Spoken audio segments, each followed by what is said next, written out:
Então, voltando, né, para o trecho que a gente estava lendo na semana passada, eu queria só retomar o trecho de Marcos, e hoje a gente vai tentar dar uma acelerada, porque é muito interessante como o Evangelho de Marcos ele é rico em termos de acontecimentos, né? Nós estamos na terceira aula e nós não saímos nem do primeiro capítulo. E tanta coisa já aconteceu e ainda vai acontecer no capítulo primeiro, né? Então, a ideia agora é a gente dar uma acelerada aí, mas eu queria também deixar vocês bastante à vontade. Se tiver alguma questão, alguma coisa para falar, ou se tiver rápido, vocês me avisam que eu diminuo, tá bom? Então, o trecho que nós vamos ler está em Marcos 1, versículo 14. Depois de João ter sido preso, foi Jesus para Galiléia, pregando o evangelho de Deus, dizendo: o tempo está cumprido e o reino de Deus está próximo. Arrependei-vos e crede no evangelho. Caminhando junto ao mar da Galiléia, via os irmãos Simão e André que lançavam rede ao mar, porque eram pescadores. Disse-lhes Jesus: vinde a mim, vinde após mim, e eu vos farei pescadores de homens. Então eles deixaram imediatamente as redes e o seguiram. Pouco mais adiante, viu Tiago, filho de Zebedeu, e João, seu irmão, que estavam no barco consertando as redes, e logo os chamou, deixando eles no barco a seu pai, Zebedeu, com os empregados, e seguiram após Jesus. Depois nós vamos ler mais um texto, mas eu gostaria de me deter nesse momento, nesses versículos. Bom, quando a gente vê a escolha de Jesus em relação aos discípulos, existe uma questão muito importante e, de certa forma, cultural, que acontece que talvez ela possa passar desapercebida por nós. Na cultura, no povo judeu, quando alguém escolhia o rabi, era normalmente o discípulo. Então ele chegava na sinagoga e ele falava assim: olha, eu queria ser discipulado por fulano de tal, né? E aqui não é assim. Aqui a gente vê a disposição dos discípulos, mas quem convida os discípulos a participar do ministério é o próprio Jesus.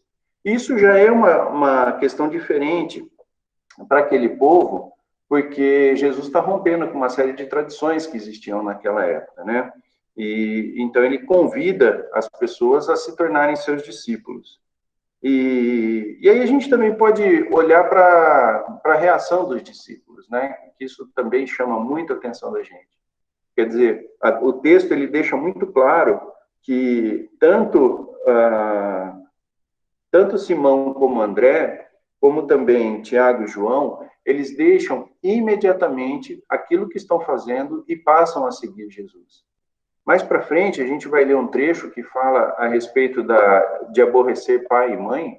Aborrecer pai e mãe tem muito a ver com isso, né? Na medida em que você toma uma decisão por Jesus, aquilo passa a ser a sua prioridade. Jesus passa a ser a sua prioridade, né? E aí a gente começa a ver as diferenças que tem em relação aos textos, né? Uma outra coisa que eu gostaria de destacar, que eu acho que vale a pena a gente refletir, diz respeito à prioridade, né? Muitas vezes, quando a gente está ao longo da nossa vida, Deus faz alguns chamados para nós, né? E nós temos que escolher alguma prioridade em relação àquilo que Deus tem colocado para nós, aquilo que Jesus tem colocado para nós. E como que é a nossa reação diante disso, né? Se a gente fala a respeito dos discípulos, Jesus está pedindo para que eles abandonem a família naquele momento, né? Depois a gente vai ver ao longo dos evangelhos que eles voltam a ter relacionamento com seus pais e nenhum problema com relação a isso, mas de fato naquele ponto a prioridade passa a ser outra e eles deixam a família para trás. Para nós, talvez a referência de família ela seja menos relevante do que naquela época de Jesus. Por quê? Naquela época, a tua família era a tua referência. né? Então, se a gente fosse fazer um paralelo hoje, talvez a gente pudesse falar em relação às profissões que nós temos, né? Então, olha, larga tudo, larga a tua profissão e siga-me. É algo bem radical, bem radical. E às vezes a gente tem um pouco de dificuldade de lidar com questões que são radicais, né? Porque nós vivemos numa época em que o ser radical, ele é mal visto, né? A gente tem até uma frase atribuída a Fernando Pessoa, que ele diz o seguinte, que todo ismo, e o fanatismo está dentro desse contexto, funciona da seguinte maneira, tem alguma coisa em comum. Primeiro, para quem acredita, não precisa de argumentos. Para quem não acredita, não adianta argumentos. Então, a gente pode perceber que existe uma certa reserva para todos as questões que estão voltadas ao extremo, né? Mas eu queria que a gente lesse alguns textos que falam um pouco a respeito desse ponto, e depois eu queria só trabalhar um pouco esse conceito, né, de prioridade e de abandonar as outras coisas para seguir a Jesus, para que a gente pudesse ter um conceito bem preciso do que é isso, e do que não é também, né, porque às vezes a gente trabalha de uma forma e as coisas não ficam muito claras. Então, eu acho importante que a gente gaste um pouco de tempo nisso. O primeiro texto está em Lucas 14, 26. Se você puder abrir sua Bíblia em Lucas 14, 26, nós vamos dar uma olhada lá. Lucas 14, versículo 26. O texto diz assim, ó: se alguém vem a mim e não aborrece a seu pai e mãe e mulher e filhos, e irmãos, e irmãs, e ainda a sua própria vida, não pode ser meu discípulo. Então, isso quem está falando é o próprio Jesus.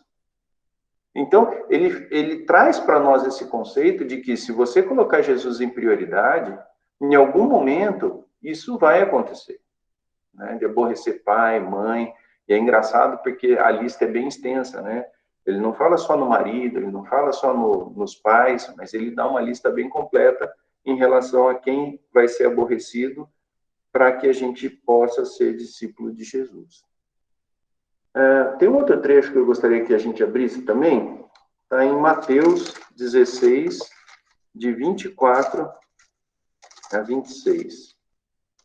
Mateus 16, de 24 a 26. O texto diz assim: então disse Jesus aos seus discípulos: se alguém quer vir após mim, a si mesmo se negue, tome a sua cruz e siga-me. Porquanto, quem quiser salvar a sua vida, perdê-la-á. E quem perder a sua vida por minha causa, achá-la-á. Pois, o que aproveitará o homem se ganhar o mundo inteiro e perder a sua alma? Ou, que dará o homem em troca da sua alma? Então, a gente consegue perceber que Jesus ele é bem radical nas colocações que ele faz em relação a segui-lo, né? E aí a gente começa a ficar um pouco em conflito. Pelo menos, para mim, é bastante desafiador pensar nisso, né? Mas é porque, normalmente, a gente não vê, não consegue enxergar o real impacto que tem o de Cristo nas nossas vidas. E muitas vezes, quando a gente está falando a respeito de Cristo, a gente está olhando apenas o lado do abrir mão. Agora, você abriria a mão por uma vida melhor? Acho que todo mundo faria isso. A questão é que a gente não consegue, em função do nosso pecado, enxergar que uma vida com Cristo é melhor do que aquela que você abandonou. E a tendência nossa é querer preservar aquele pouquinho de coisas, né, de conquistas que nós tivemos, e a gente não se renova. Tem um trecho da Bíblia que fala a respeito de uma festa, né, e que foi colocado lá dentro uma pessoa com roupas inadequadas. E a pessoa continua carregando a roupa. Então, isso é muito do que acontece na nossa vida. Quando Jesus nos salva, ele nos traz para uma nova condição. E muitas vezes a gente não quer se desapegar de antigos sonhos, antigos costumes que nós tínhamos, para dar prioridade a Jesus, né? Então, assim, Jesus é muito radical em relação a isso, mas a gente não pode perder a perspectiva de que ele é radical porque ele tem uma proposta que supera tudo aquilo que a gente possa imaginar em termos de vida. E é óbvio que muitas vezes para você seguir a Jesus, você vai ter que tomar decisões e tomar posições também, né? Agora, tem um aspecto também que eu acho que vale a pena a gente considerar, que é a questão da religiosidade, né? A gente tem aqui um trecho um texto, eu vou passar para o próximo slide, que eu acho que vai ficar mais claro. A discussão toda vai começar a girar em torno de religião e fé, né? Quando a gente fala a respeito de prioridades, a gente de forma alguma está falando de religião. Qual que é a diferença entre religião e fé? A religião, seja ela qual for, batista, presbiteriana, seja ela qual for, se ela é entendida fora do contexto de Cristo, ela é um conjunto de regras ou de conselhos para que você atinja a comunhão com Deus. Você pode perceber que existem religiões que são... isso é muito notório. Isso, no tempo de Jesus, era absolutamente notório, né?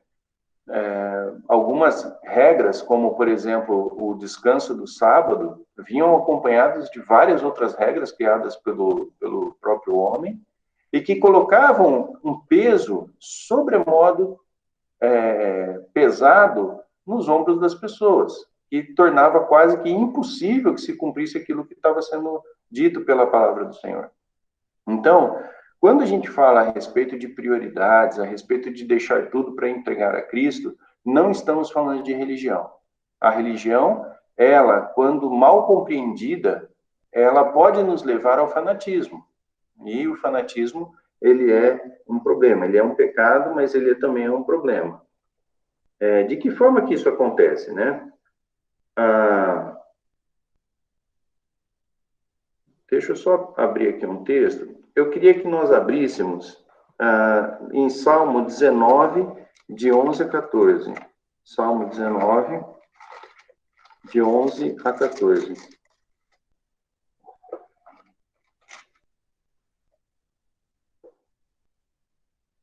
Além disso, por eles se admoesta o teu servo, em os guardar a grande recompensa. Quem há que possa discernir as próprias faltas? Absolve-me das que me são ocultas. Também da soberba, guarda o teu servo, que ela não me domine, e então serei irrepreensível, e ficarei livre de grande transgressão. Essa daqui é, de fato, a grande revelação que Deus traz para nós em termos de fé. É o fazer por aquilo que Deus já fez antecipadamente. Quando você olha para uma fé, por exemplo, se você olhar o islamismo, né, essas fés que são que estão fora do cristianismo, ela sempre tem essa característica. Você precisa fazer isso, precisa se comportar assim, né? Nós temos na empresa uma pessoa espírita e é muito interessante porque ela sempre coloca as posições dela nesse sentido, né? De que você faz aquilo que deve ser feito e depois você paga, né? Então, tem sempre uma conta corrente aí de bem e de mal, onde você vai conquistando a tua evolução durante essa vida. No cristianismo, não. Quando a gente fala de evangelho, o que Cristo fez por nós foi trazer uma boa nova de que nós não precisamos fazer nada para ter acesso ao Pai. Ele inverteu essa lógica. A questão não é o que nós podemos fazer para Deus, porque Jesus já fez por nós. Por isso que é um evangelho, por isso que é uma boa nova, e por isso que isso mexe com a nossa vida. Então, nós sempre precisamos olhar para essa questão de ser radical do ponto de vista daquilo que representa de fato a fé, que é o amor a Jesus Cristo, independente das coisas que ele possa fazer. A gente vive também uma era de muito valorização do sucesso, do ser bem-sucedido, né? E se você for olhar do ponto de vista humano, nenhum dos discípulos, dos apóstolos foram bem-sucedidos. Todos foram, eu acho que teve um ou dois que não foram martirizados, né? Então, assim, o que é fé? Fé é você acreditar que existe um Deus poderoso, amoroso, que olha por nós e que deu seu filho para morrer na cruz por nós. A partir daí, o que ele quiser, ele faz na vida da gente. E nós podemos ter uma disposição para nos apresentarmos a ele de maneira espontânea, para nos colocar de fato nos projetos que ele tem para nós. Então, religião é uma série de regras. A fé que a gente defende, que é o evangelho, não é uma série de regras. E até nesse aspecto é interessante porque se por um lado você tem uma série de regras para ter acesso a Deus nas religiões que não são cristãs, né, principalmente, você tem a boa nova que te capacita a fazer aquilo que é certo. Percebe como a ordem é bem diferente? Uma, você tem uma série de passos para você chegar no objetivo. A outra, o objetivo já é dado. Nós já fomos julgados. E nenhuma condenação há para nós.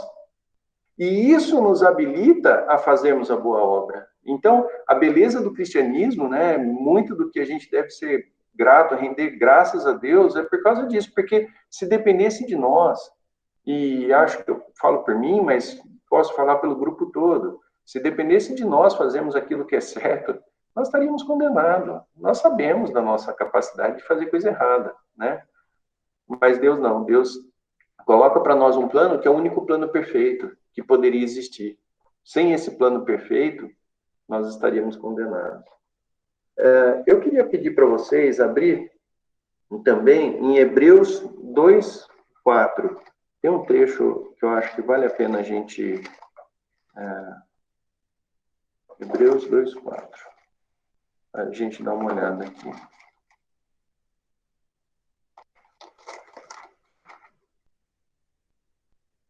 O texto diz assim, ó: dando Deus testemunho juntamente com eles por sinais, prodígios e vários milagres e por distribuições do Espírito Santo segundo a sua vontade. Eu queria que a gente enfocasse aqui que a gente quer sempre saber qual é a vontade de Deus para as nossas vidas, não é mesmo? A gente sempre quer. Então, assim, eu vejo o pessoal aqui em casa está agora em época de faculdade, o Thiago já está na faculdade, mas a Thaís está prestando a faculdade, e a gente gostaria de saber assim, Senhor, qual que é a tua vontade? Né? Mas não é que a gente quer de fato saber a vontade de Deus, a gente quer saber qual é o melhor caminho, né? Muitas vezes até, inclusive, para ter bons resultados. E o texto, só para ler de novo, porque eu acho que eu me perdi um pouco aqui na leitura, né? Dando Deus testemunho juntamente com eles, por sinais, prodígios e vários milagres, e por distribuições do Espírito Santo, segundo a sua vontade. Então, a gente percebe que a capacitação e tudo aquilo que é o ferramental para a gente levar uma vida piedosa é dada pelo próprio Deus. E isso está ligado à sua própria vontade. Agora, quando a gente olha para uma pessoa que é fanática, que tem uma postura de fanatismo, é muito importante que a gente saiba que essa pessoa, ela ainda não chegou no nível profundo de experiência com Cristo. Normalmente, como é que acontece? Né? As pessoas se convertem, aí passam a descobrir uma série de conceitos na Bíblia, e a gente começa a estudar e querer praticar isso na nossa vida. Isso é o normal. Como você ainda não tem muito conhecimento e não tem muita experiência com Deus, normalmente você começa a falar assim, bom, então vamos ticar aquilo que eu estou fazendo, né? Ir à igreja todo domingo. Opa, esse eu faço. Fazer a leitura bíblica todo dia. Opa, isso eu faço. Orar toda vez que vai almoçar, que vai jantar. Opa, isso eu faço.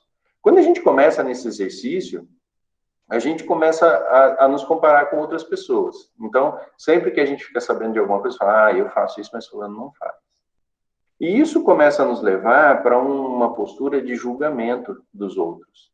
E isso normalmente leva a um desprezo pelos outros.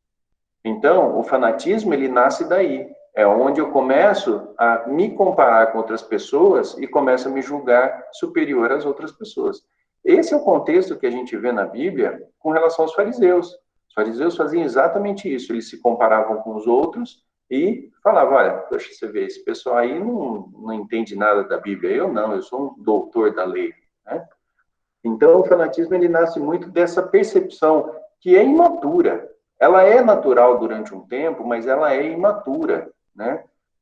Na medida em que você ganha a perspectiva do relacionamento genuíno com Cristo, e você vai desenvolvendo o seu amor ao próximo, porque isso também não vem imediatamente, isso é um exercício constante da fé e um aprendizado constante com Cristo, você vai entendendo o que é de fato aquilo que é uma regra, simplesmente, ou aquilo que é de fato um conceito.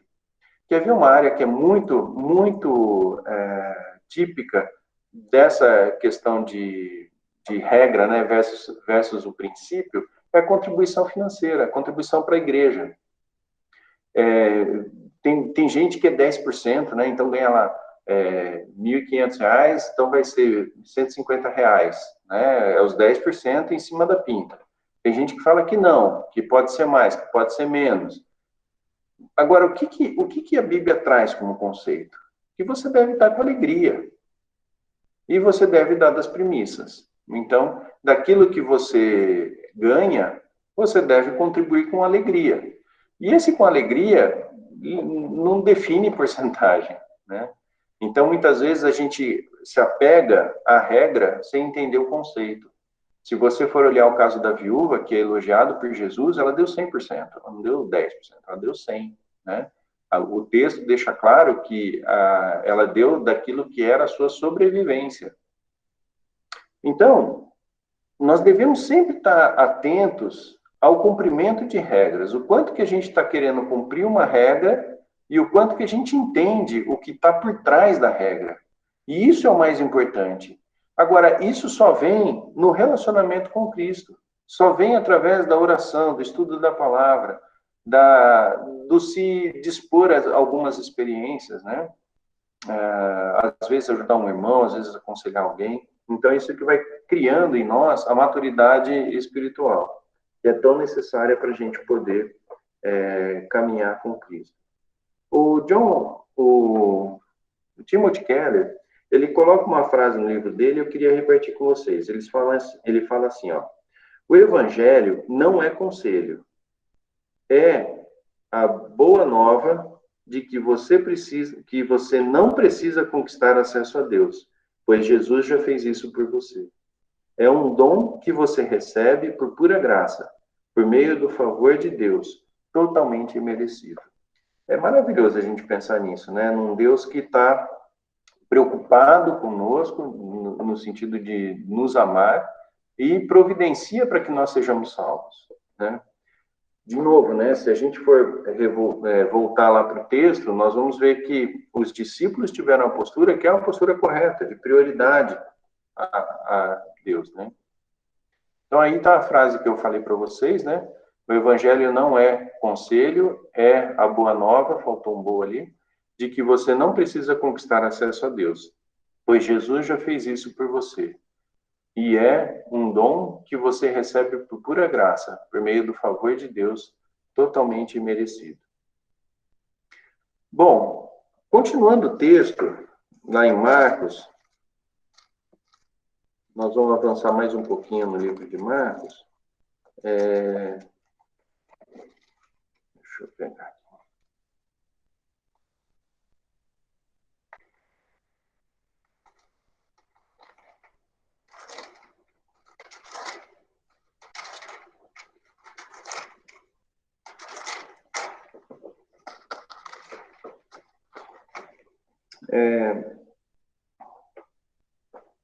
Continuando ali no versículo 21, né? Estamos em Marcos 1 ainda. Depois entraram em Cafarnaum e logo no sábado foi ele ensinar na sinagoga. Maravilhavam-se da sua doutrina, porque eu os ensinava como quem tem autoridade e não como os escribas. Não tardou que aparecesse na sinagoga um homem possesso de espírito imundo, o qual bradou: Que temos nós contigo, Jesus Nazareno? Vieste para prender-nos? Bem sei que és o Santo de Deus. Mas Jesus o repreendeu, dizendo: Cala-te e sai desse homem. Então o espírito imundo, agitando-o violentamente e bradando em alta voz, saiu dele. Todos se admiravam a ponto de perguntarem entre si: Que vem a ser isso? Uma nova doutrina? Uma nova doutrina. Com autoridade, ele ordena os espíritos imundos e eles lhes obedecem. Então correu célebre fama de Jesus em todas as direções, por toda a circunvizinhança da Galiléia. O que eu queria destacar nesse trecho é quando fala que Jesus pregava como quem tem autoridade. Essa autoridade aqui, ela tem a ver com a palavra autoria, menos do que com poder, alguma coisa desse tipo, mas Jesus sendo o autor das Escrituras, né? E os ouvintes, de alguma maneira, eles percebiam que era diferente. Era diferente ouvir algo dito pelos escribas e algo dito por Jesus. E Jesus falava como quem escreveu as Escrituras, né? O que deve ser muito maravilhoso, né? Então, lembra que esse texto de Marcos, ele foi escrito para os romanos. E um dos desafios que Marcos coloca nesse evangelho é mostrar Jesus como todo-poderoso, né? Ele quer trazer para os romanos de que o Cristo que morreu lá na cruz não era um homem qualquer, não era um fraco, mas querendo dar ênfase para aquilo que aquilo que Jesus tem de poder. E aqui começa já uma abordagem com relação ao ministério de Jesus Cristo, que começa a colocar algumas questões voltadas a esse poder. Então, ele coloca aqui Jesus como autor das Escrituras. Né? Bom, depois, ele passa Vamos continuar com o texto aqui, que a gente vai ver mais um pedaço aqui. E saindo ele da sinagoga, foram com Tiago e João diretamente para a casa de Simão e André. A sogra de Simão achava-se acamada com febre, e logo lhe falaram a respeito dela. Então, aproximando-se, tomou-a pela mão, e a febre a deixou, passando ela a servi-los. À tarde, ao cair do sol, trouxeram a Jesus todos os enfermos e endemoniados. Toda a cidade estava reunida à porta, e ele curou muitos doentes e de toda sorte de enfermidades. Também expeliu muitos demônios, não lhes permitindo que falassem, pois sabiam quem ele era. Então, na sequência dos acontecimentos narrado por Marcos, Jesus vai até a casa de Pedro e cura a sogra dele, né? O que mostra, né? Então, olha só como Marcos é dinâmico, né? Ele acabou de falar que Jesus era o autor da palavra, agora ele vai mostrar um Jesus que cura, e depois, numa sequência de mais 3 curas que ele revela para nós logo em seguida. Então, ao curar a sogra de Pedro, com apenas um toque, vemos Jesus como aquele que pode curar e que tem poder e autoridade sobre a saúde das pessoas. Né? Mas, em todos os evangelhos, temos diversos relatos da cura de Jesus, e esses foram alguns. Mas é interessante a gente saber o seguinte, não foram todos. Quando a gente olha e junta os 4 evangelhos, né, a gente fala assim, nossa, como Jesus fez milagre. Mas olha o que está lá em João 21, 25. Se você puder abrir, João 21, 25.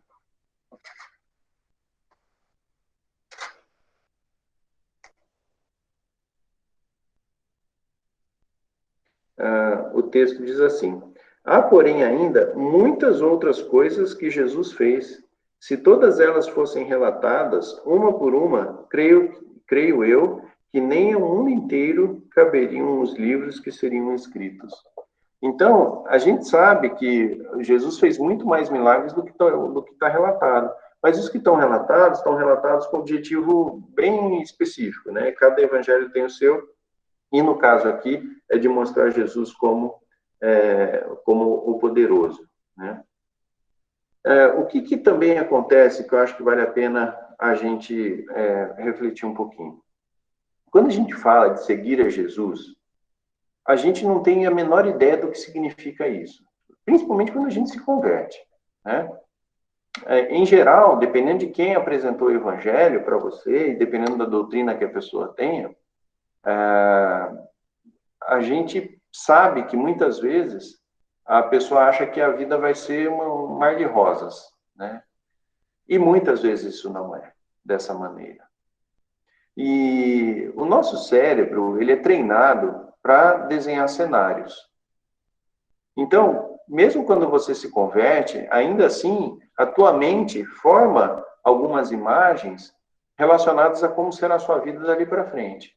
E toda vez que a imagem que você projetou não combina com a realidade, isso gera para nós tensão e ansiedade. Então, precisamos começar a fazer como se fosse uma junção e treinar a nossa mente para desenhar cenários que são cenários baseados naquilo que Deus fala. E Deus não fala do futuro nosso, né?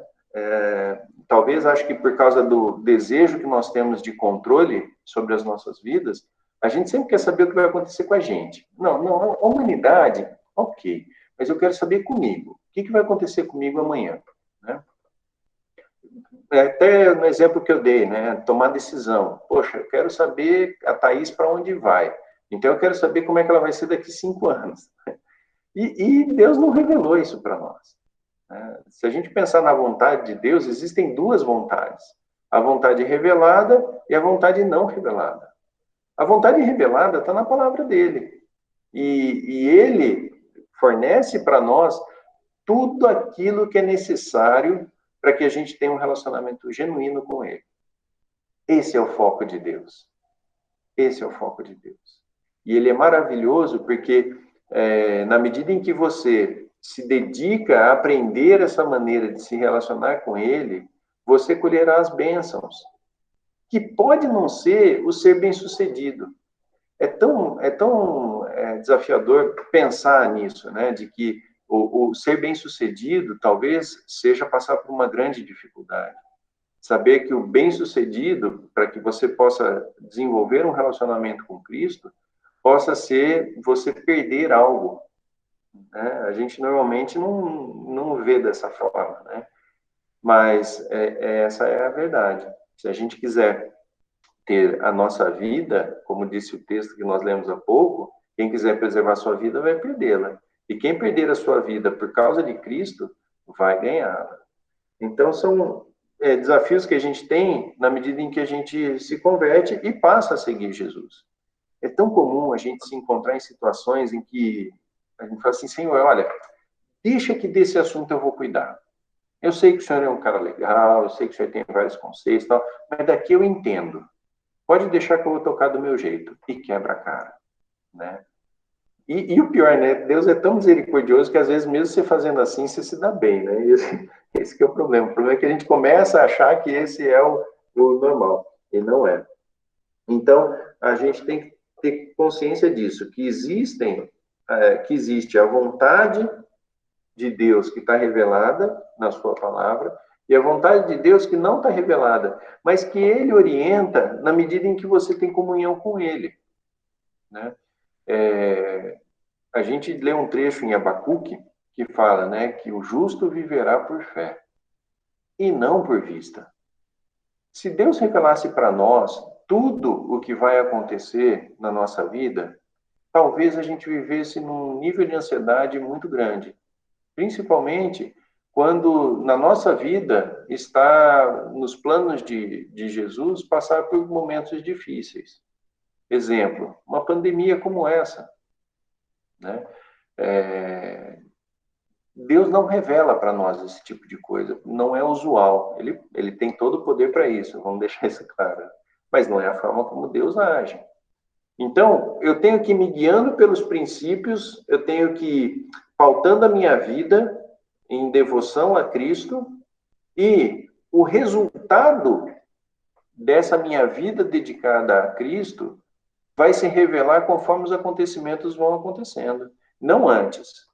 Então, Deus não nos revela a vontade específica para a vida de cada um de nós. E isso, muitas vezes, para nós, é ponto de ansiedade, sim.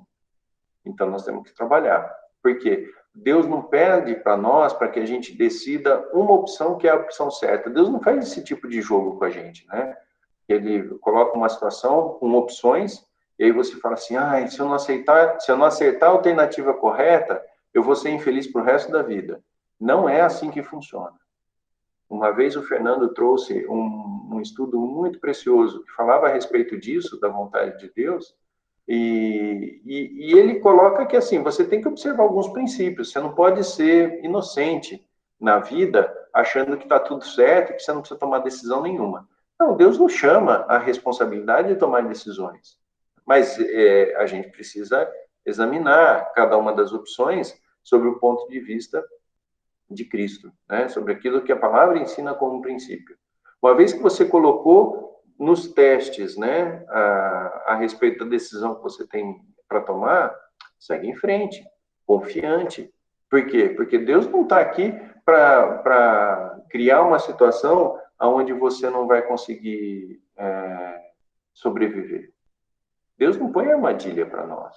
Às vezes a gente vive sempre achando assim, puxa vida, olha, existe só um caminho. E se eu errar o caminho, eu tô enroscado.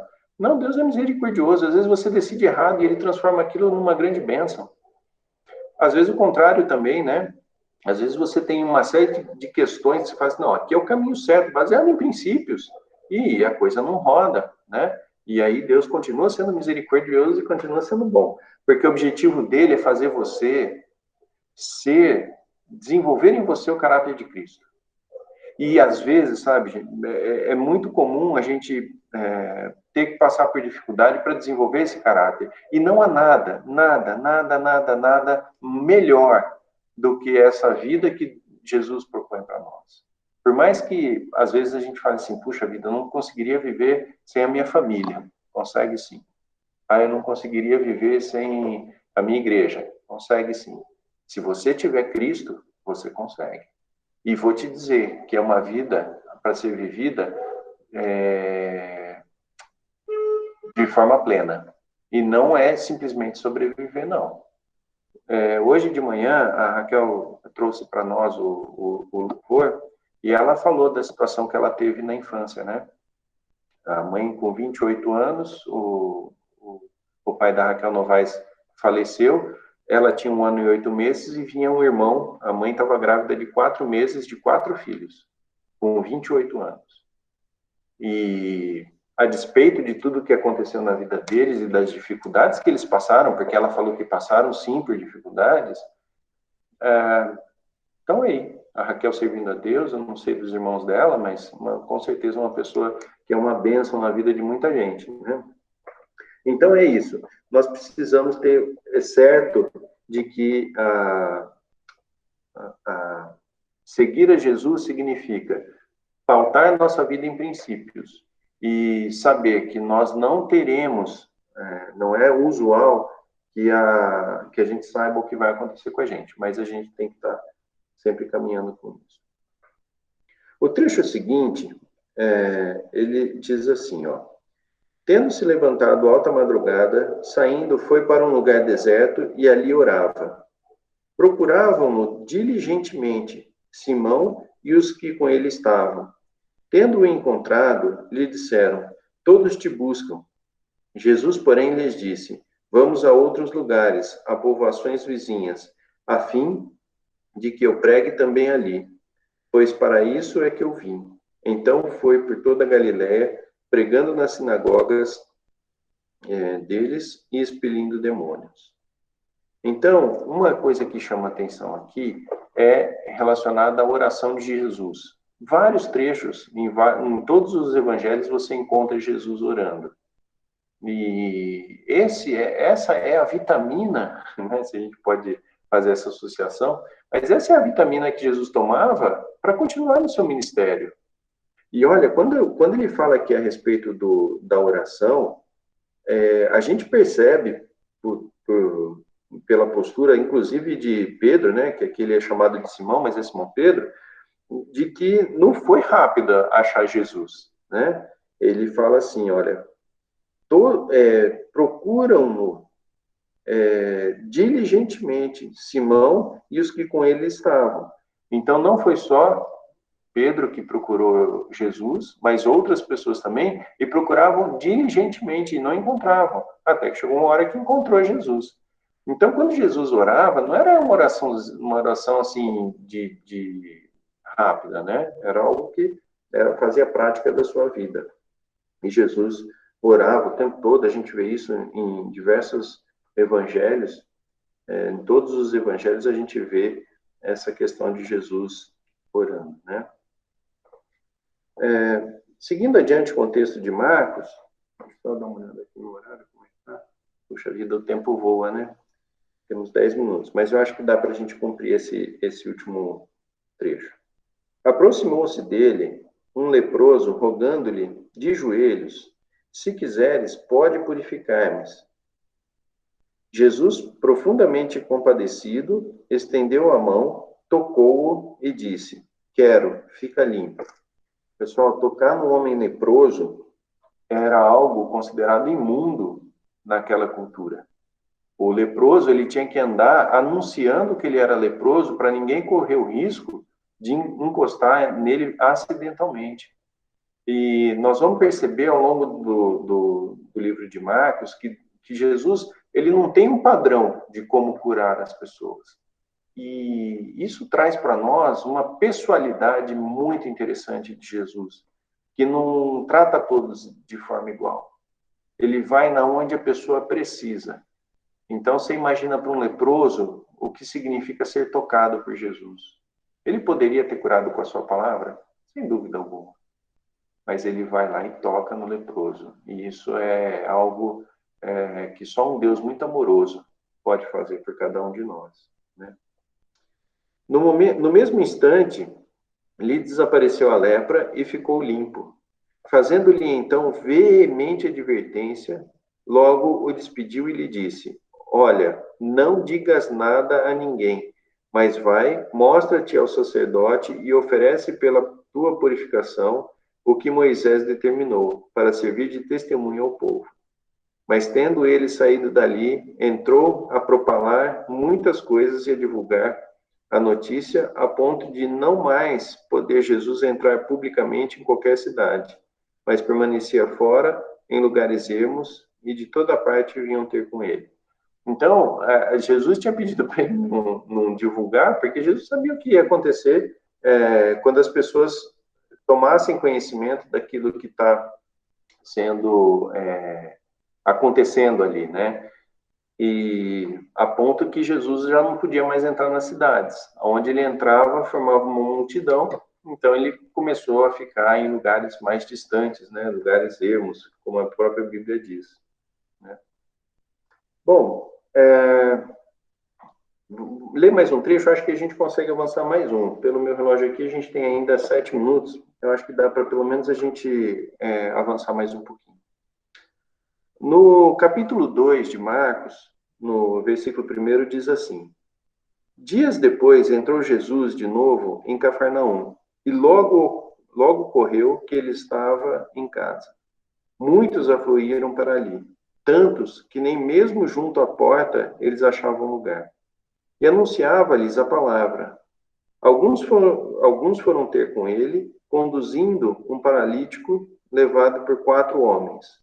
E não podendo aproximar-se dele por causa da multidão, descobriram no eirado, no ponto correspondente ao que era o que ele estava, e fazendo uma abertura, baixaram o leito em que jazia o doente. Vendo eles a fé, Jesus disse ao paralítico: filho, os teus pecados estão perdoados. Pessoal, é muito interessante a gente pensar nessa cena, né? qual que seria a expectativa do paralítico ali? Né? Eu tendo a pensar que até aquele momento o paralítico ele estava mais interessado na cura, né? Do que no perdão de pecados. E Jesus vira para ele e acho que deve ter surpreendido até quem estava em volta, né? Porque ele já estava curando, né? O texto diz que ele já estava curando, já estava fazendo a sua obra. E quando o paralítico vai, com todo esse trabalho, com 4 pessoas, desce lá pelo telhado, tal, a hora que chega lá, teus pecados estão perdoados, né? Eu não sei avaliar o quanto que a percepção de que ele tinha a expectativa de ser curado da paralisia, talvez, ao invés do pecado. Mas, se a gente puder inferir nesse texto, eu penso que, de certa forma, ele ficou frustrado. Não sei se eu posso dizer isso. Mas a expectativa de um paralítico que trouxe todo esse trajeto, muito provavelmente estava voltado à cura, e não propriamente ao perdão de pecados. E aí acontece uma fala de Jesus que muitos comentaristas até têm dificuldade de interpretar a fala de Jesus, que é a seguinte, vou botar um pouquinho mais para baixo, mas a gente chega lá. Deixa eu ver, eu parei aqui. Filho, teus pecados estão perdoados. Então, estamos no versículo 6, né? Mas alguns dos escribas estavam assentados ali e arrazoavam em seu coração. Por que fala ele deste modo? Isso é blasfêmia. Quem pode perdoar pecados, senão um que é Deus? E Jesus, percebendo logo por seu espírito que eles assim arrazoavam, disse-lhes: Por que arrazoais sobre estas coisas em vosso coração? Qual é mais fácil? Dizer ao paralítico: Estão perdoados os teus pecados? Ou dizer: Levanta, toma teu leito e anda? Ora, para que saibais que o Filho do Homem tem poder sobre toda a terra e autoridade para perdoar pecados, disse ao paralítico: Eu te mando, levanta-te, toma o teu leito e vai para a tua casa. Então ele se levantou e, no mesmo instante, tomando o leito, retirou-se na vista de todos, a ponto de se admirarem todos e darem glória a Deus, dizendo: Jamais vimos coisa assim. Então, quando a gente olha esse trecho do ponto de vista humano, imagina que você é um mentiroso. É muito fácil você chegar, seus pecados estão perdoados. Ninguém vai conseguir olhar e ver se você está falando a verdade ou não. Então, do ponto de vista daquele povo, né, que tinha um coração muito apegado às coisas desse mundo, o falar estar perdoado dos seus pecados, de certa forma, era até fácil. Muito difícil seria falar para o paralítico andar, né? E quando a gente olha do ponto de vista humano, parece fazer algum sentido. Mas a pergunta que Jesus faz, ela traz para nós uma ideia de que é mais difícil falar que os pecados estão perdoados. E por que é mais difícil falar quando a gente olha para a vida de Jesus? Porque Jesus sabia o que ele ia passar na cruz. E quando os fariseus colocam aqui que é blasfêmia, é porque só Deus pode perdoar mesmo. Veja só, se amanhã eu cometo um pecado contra uma pessoa, pode um terceiro falar para mim que eu estou perdoado? Então, quando Jesus fala teus pecados estão perdoados, ele está se colocando na condição de Deus. E isso que incomodou muito os fariseus que estavam lá, né? Então, eu queria que a gente pensasse nisso, e a aula que vem a gente vai começar por aqui, mas pensando nessa questão, né? O paralítico, qual era o desejo dele? Era, de fato, ter os pecados perdoados, ou ele queria ser curado da sua paralisia? E nós vamos procurar fazer um paralelo entre os desejos dos nossos corações, que muitas vezes também acabam por trazer essa questão para nós. Deixa eu aqui.